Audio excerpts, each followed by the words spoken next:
হেই, আমি বিদিশা। আজকে চলে গেছিলাম বসিরহাট মোমোজিতে। আমি এখানে ফার্স্ট টাইম গেছিলাম, তো ফার্স্ট টাইম গিয়ে এখানে 149-এর যে কম্বোটা সেটা আমি এখানে অর্ডার করে দিলাম। তো এইখানে এই হচ্ছে মেনুটা, তোমরা এখান থেকে দেখতে পারো। আমরা যে কম্বোটা অর্ডার দিয়েছিলাম সেটা চলে এসেছিলো। এখানে আমি আর বোন গেছিলাম।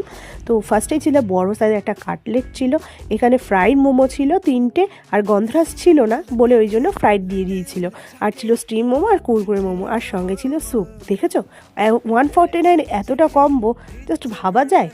খুব সুন্দর খেতে ছিল। আমি ফার্স্টে গিয়ে কাটলেটটা খেয়ে নিয়েছি, জাস্ট চুমু খেতে ছিল। তারপরে খেয়েছিলাম এখানে ফ্রাইড মোমোটাও খুব ভালো ছিল, মানে সবকটাই সুন্দর, কিন্তু আমার বেস্ট লেগেছে কুরকুরে মোমোটা। তোমরা কারা কারা এই 149-এর কম্বোটা ট্রাই করেছো কমেন্টস করো। যারা ট্রাই করেনি অবশ্যই চলে যাও বসিরহাট মোমোজিতে। আর আমি আর বোন এখানে খাওয়া দাওয়া করছিলাম, জাস্ট জমিয়ে খেয়েছি। খুব গরম ছিল, বাট তাও লোভ সামলাতে না পেরে সব একসাথে গালে পুড়ে দিচ্ছিলাম। তারপরে ছিল এখানে কুরকুরে মোমো, উফ দারুণ। তো তোমরা কারা কারাই আছো কমেন্টসে জানো। আর ভিডিওটা ভালো লাগলে একটু লাইক করে দিও। টাটা।